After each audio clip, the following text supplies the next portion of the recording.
Hi, this is me, Harmeet, the Sales and Brand Marketing Senior Manager at TuTeck Technologies. And welcome to the Data Talk from TuTeck. And today we have with us two renowned data leaders, Samantak Panda, founder and CEO at TuTeck Technologies.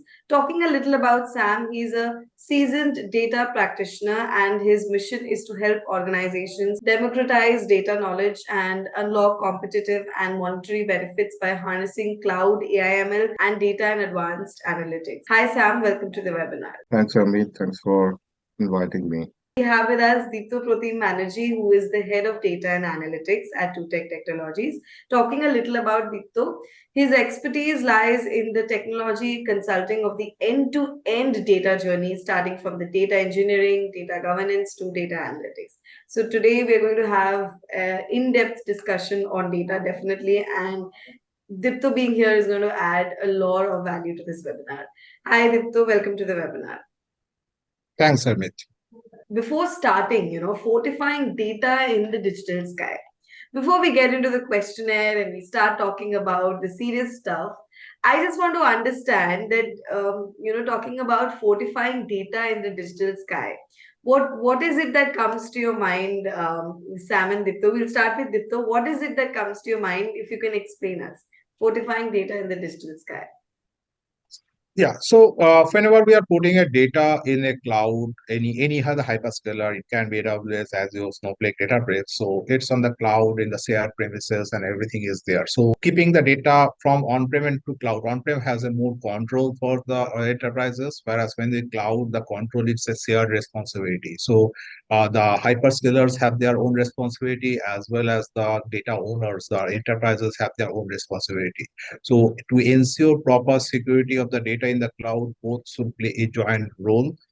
And then ensure the data they has put in is compliant as per the regulations and everything, and the data is secure so that no breaches and regulation issues is not happening. So it's very crucial for the enterprises to play an important role and ensure the data put in the cloud is secure. Absolutely. Sam, just taking words from Dipto, Sam, it's also important for the data to be continuously cleansed so that the consumers can directly use it and they don't have to clean the data. How true is that? Well, if you look at the value a data can generate, right? It can only be realized if the value is being generated from a clean and more trustworthy and reliable data, right?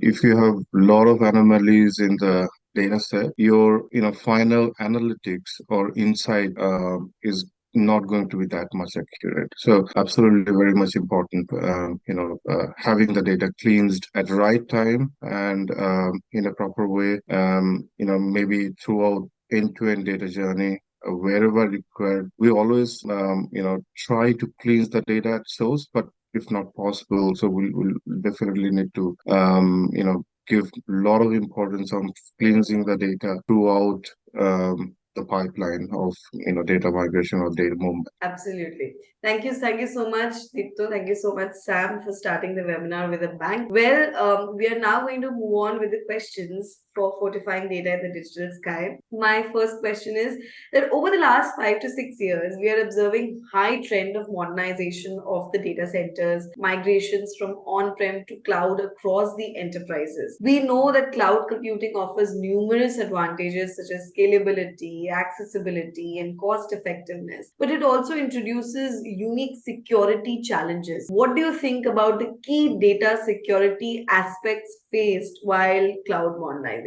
Sam, if you can take that up for us. Yeah, thanks. A very interesting question, right? And if we talk about security and specifically data security, I think it's a concern for individuals as well as enterprises.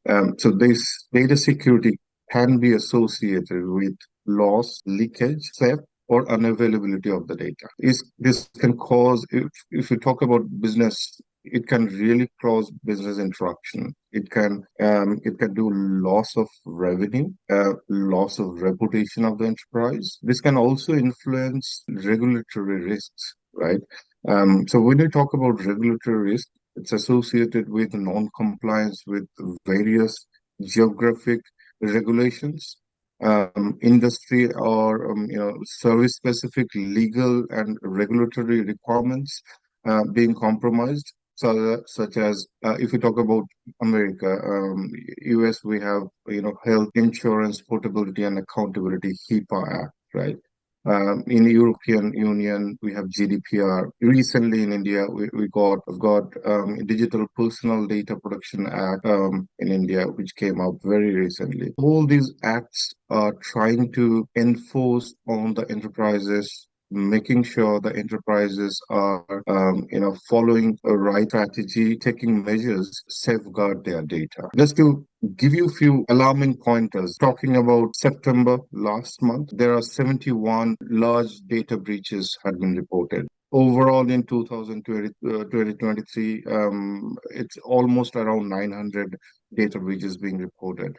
And if you talk about biggest data breach in UK, electoral data, commissions data being leaked, 40 million breached records have been, so it's massive.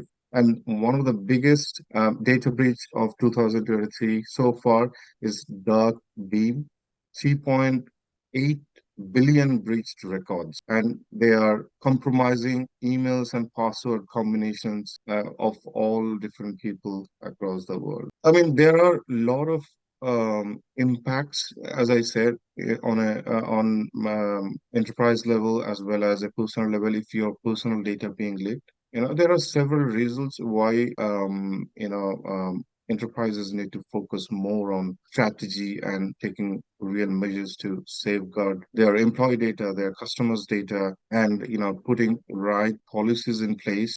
Also, the processes need to be um, more stringent, right, to save their data. Absolutely, because data is the tomorrow, is the future, right? Sam, as you mentioned, 40 million is a big, big, big amount. Okay, Yeah. moving on from there, Diptu, my next question is to you. What are the measures and strategies you think enterprises should adopt to secure the data while cloud modernization? Because just like Sam said, that data breaches are becoming more common than ever, and it is becoming more important for the enterprises to actually safeguard the data and protect it. So, what are the measures according to you, Dipto?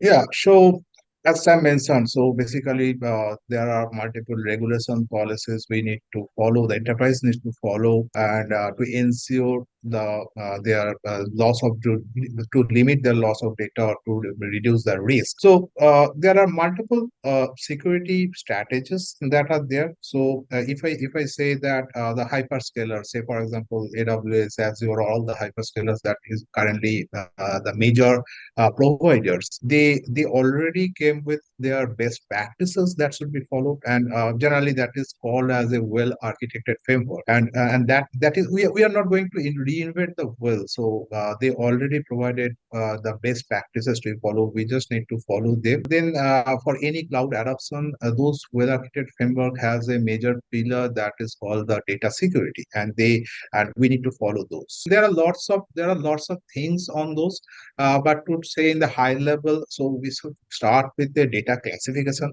where all the enterprises should identify, classify their data based on the sensitivity, and then it should maintain the inventory of the data assets. So that is the first thing that's it that the enterprises should do to ensure to identify and ensure that where their secure data is present. And definitely once those are identified, then comes the access control, where strict policies and practices should be implemented so that we ensure least privilege and role-based access is there on the data assets, so that unnecessary access to unnecessary users are not there. And for that also, all the hyperscalers has their own implementation of their identity and access management, and that can play a key role. We should definitely utilize those. Then comes proper logging, monitoring, and auditing. So that is also a key aspect to ensure that all the data are properly accessed, properly stored, and whenever any unauthorized access is there, that can be identified. And for that purpose, there are different tools. Generally, those are terms as a security information and event management tools. So, for example, there is a Datadog, Splunk, and other tools also. The hyperscalers comes with their own auditing tools, and that can be leveraged to check whether the data access happened, and that should be a regular monitoring activity. We can integrate with alerts and triggers for any unauthorized kind of access, and that is definitely will help. The second point can be the important point is the encryption. So data encryption plays a key role because these cyber attacks can actually happen at any time. So we should properly ensure the data is encrypted, be it on transit or is on rest. Masking, anonymization also plays a crucial role when the data is on the cloud. Also, as I said, the hyperscalers said they came with best practices as well. Also, they have some native services to actually perform the DLP, data loss protection. So that is an important thing to actually ensure the data is secure. They have continuous backup, disaster recovery processes, automated threat detection. So those, in many cases, those are coming as a native services from the hyperscalers. And yeah, so basically, to summarize this, end-to-end data governance should be considered the first step whenever we are trying to adopt the cloud. The data governance end-to-end should be planned properly. Gradually, that will improve. We cannot implement the data governance at the very first step, but gradually we should improve the data governance process and steps to ensure the data security model can be built on top of that. Thank you so much, Dipto. Definitely, taking key points from the answer you gave is definitely we should know the sensitivity of the data, and then we should absolutely be able to identify that, and of course the access management and monitoring plays Yeah. equally important role there, right? Moving Yeah. on, Sam, are you familiar with any specific data compliance regulations that influence enterprises cloud adoption strategy? Yes, there are quite a few. I just touched upon, some of them like GDPR, HIPAA. But data compliance regulations, definitely play a significant role in shaping up an enterprise's cloud adoption strategy, especially when it, comes to handling sensitive and personal data, as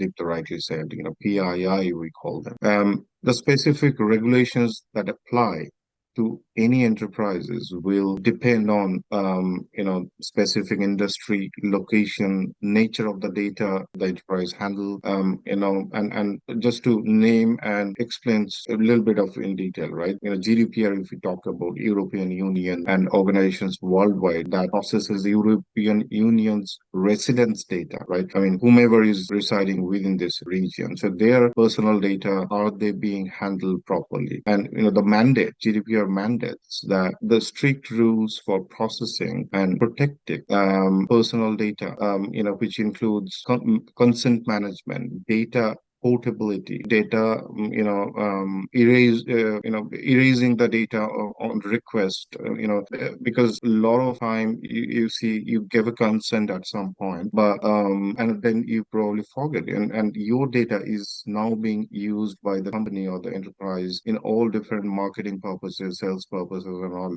but there has to be a time limit to that. So you must erase the data after a certain period. So GDPR enforces a lot of such strict rules to safeguard European Union's residence data. Now talk about HIPAA, right? Health Insurance Portability and Accountability Act. This is applicable for organizations in United States. HIPAA regulates the handling of protected health information. All the popular cloud providers like AWS, Azure, Google, and all others, right, must sign the business associate agreements to ensure compliance when handling the PHI, right?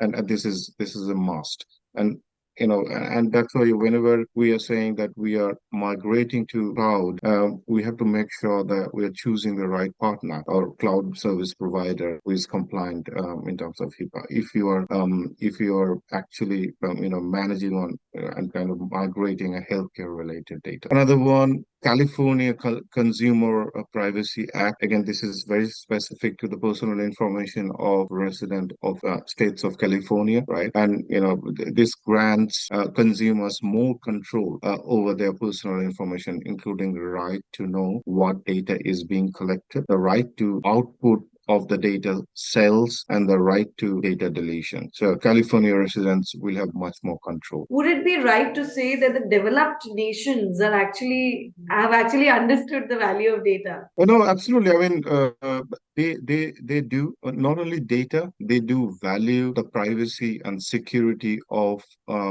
their citizens. And also, a lot of developing nations, like recently in India, we have seen, the data protection law came in action, and I think now every organization are tightening their processes and policies to protect the digital data of any of their customers and their employees. So this is now happening for rest of the developing nations as well. I think it's an awareness which need to be spread across the industry, irrespective of big nation or developing nation. This awareness. Thank you so much, Sam, for taking that up for us. Well, talking about cloud, Dipta, do you perceive cost implications as a major concern in ensuring robust data security during cloud modernization? Because this is a myth, or maybe this is the concept that if you want something on cloud, it's going to be very, very costly. Is that so, Dipta? Yeah, so basically I will say that it's yes and no. So why I'm saying this, because first of all, why yes. So cost implications are definitely a major concern when ensuring the robust data security during the cloud modernization.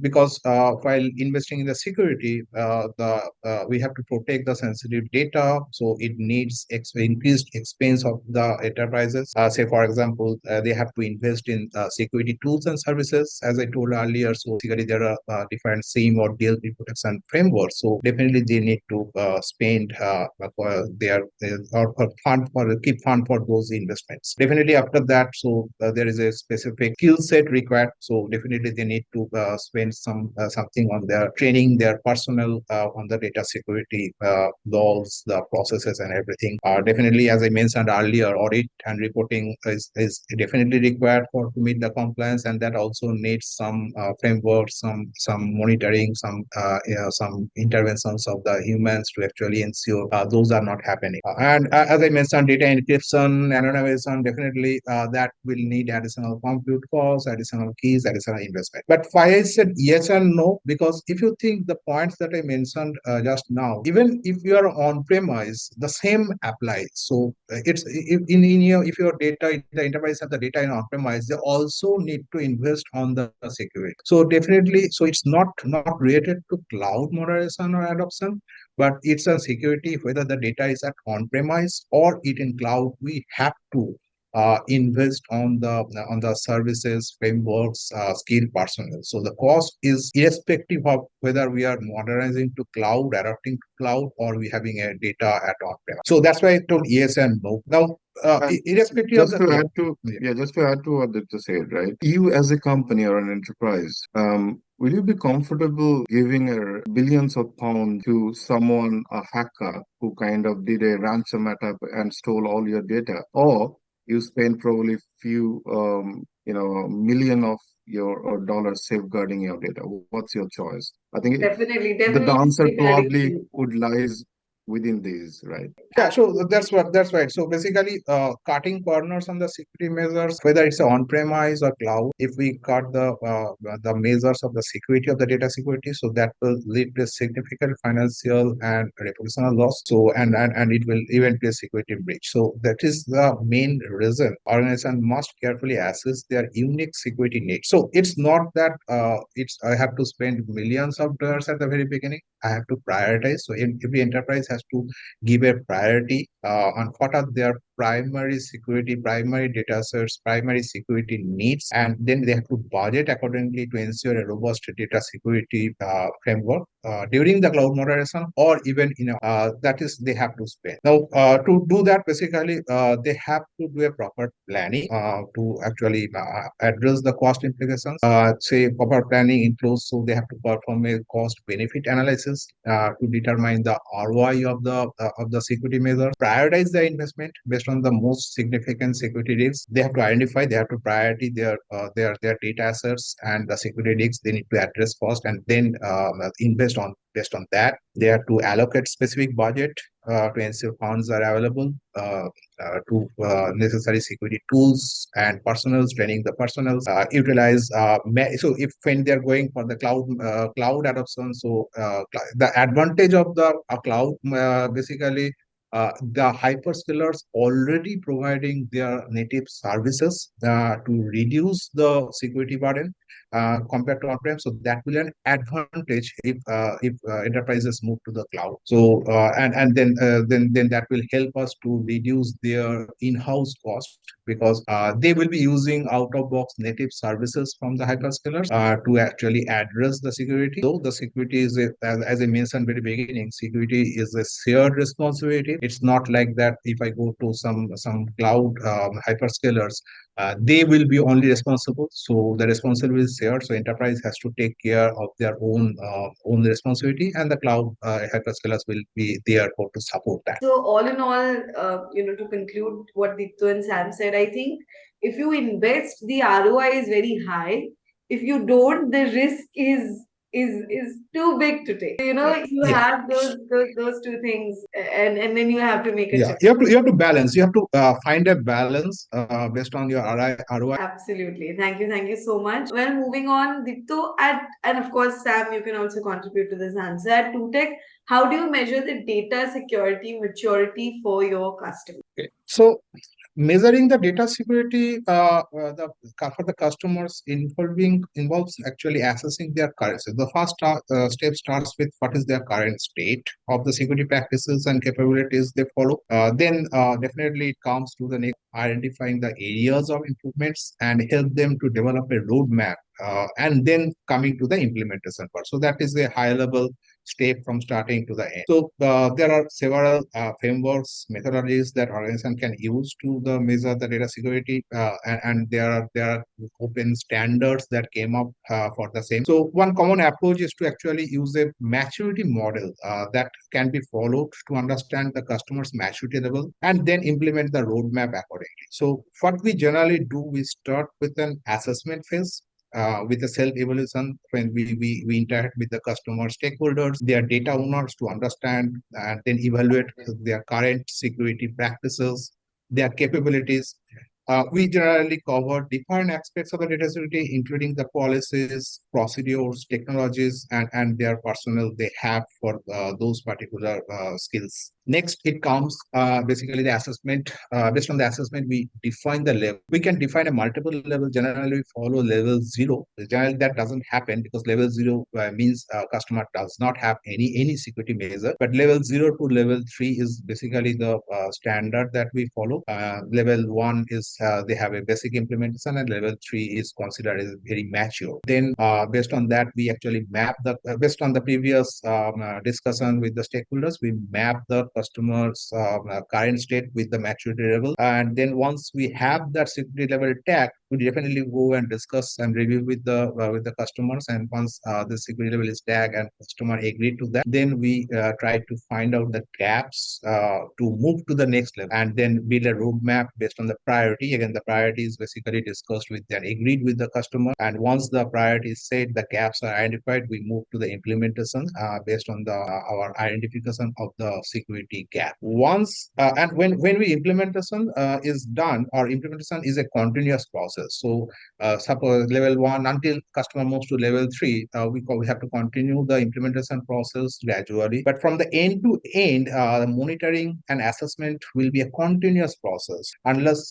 customer reaches to a particular desired security level. We have to continuously monitor, assess. The same thing will be repetitive. Yeah, so we have to continuously monitor what are the gaps based on after our implementation. And most importantly is the documentation, which should be the integral part of end-to-end data security journey, and that generally we follow. So just to add on top of that, so data security maturity is a never-ending process. So even we say level 3, maybe in future we will find there are additional security issues, and that's why it will be an ongoing process that requires commitment, and a continuous input. It will help the enterprises systematically enhance their security capabilities, reduce risk, and adapt to the changing security challenges and regulatory requirements. Both will be always be maturing. So there will be new security threats coming in. There will be new regulatory compliance coming in. So definitely, this process maturity levels will continuously be implemented or upgraded. And at TuTeck, we actually support our customer to ensure the data security for the whole data life cycle, starting from the data collection, processing, to analyze, to consumption. Well, thank you so much, Dipta, for taking that up for us. And absolutely, everything is real time. That is importance of data. That everything happens real time. So, Sam, would you like to contribute anything to what just Dipta mentioned about? No, just to conclude, right? I would say to all the enterprises, protect your data with right data security strategies, and also spread awareness, security awareness. Train your own employees, associates, whomever is working on the enterprise data, and yeah, govern your data, own your data with responsibility. Absolutely. I was actually going to tell you, if you can deliver one message to the audience before you leave, which, of course, if you can, talk to the audience who's watching us. And of course, the enterprises need to guard their data, but the audience also needs to know the importance of data. If you can highlight that. Sam, if you can please start. Sure. I mean, as I said, any anyone who I mean, in our real life, we are all consumer or the originator of the data, right? And with our own data, any external person or organization is using it without informing us or without taking consent of us. We as an individual, we are not comfortable, if somebody else doing it. Right. So I would definitely ask all the enterprises to focus more on securing the employee and customers' data with right data security strategy, policies, and maintaining the regulatory compliances in place. Also, data literacy trainings, data security trainings regularly within the organization, and spread awareness and let everyone understand the importance of safeguarding the data. If the data are being leaked or being theft, everyone's life would be in danger. Everyone's regular, easygoing, happy life would be immensely impacted. So let's safeguard the data with responsibility. Thank you. Thank you so much, Sam, for joining us and giving us that message. Dipto, your last token of message to the audience. Yeah, so as Sam said, so data security is a responsibility, but it's just not a responsibility, it's a shared commitment. Every member of an enterprise plays a crucial role in safeguarding the data, and we should embrace a culture of security awareness. We should stay vigilant and make data protection a top priority. And by working together, we can protect our data and preserve the trust of our customers and partners. We should remember in the data age, the data security is everyone's business. Absolutely. Data security, and I think that can be the line for the webinar. Data security is everyone's business. Thank you, Sam and Dipto, for the great insight on the data risk in cloud modernization and its mitigation strategy. If you have any queries or requirements around cloud modernization, please talk to our experts at TuTeck Technologies. You can contact us at info@tutech.com. Please visit www.tutechtechnologies.com to know more about our services. See you in the next webinar. And this is me, Harmeet, signing off. Thank you. Thank you, everyone. Thank you. Thanks, everyone. Cheers. Bye. Thank you.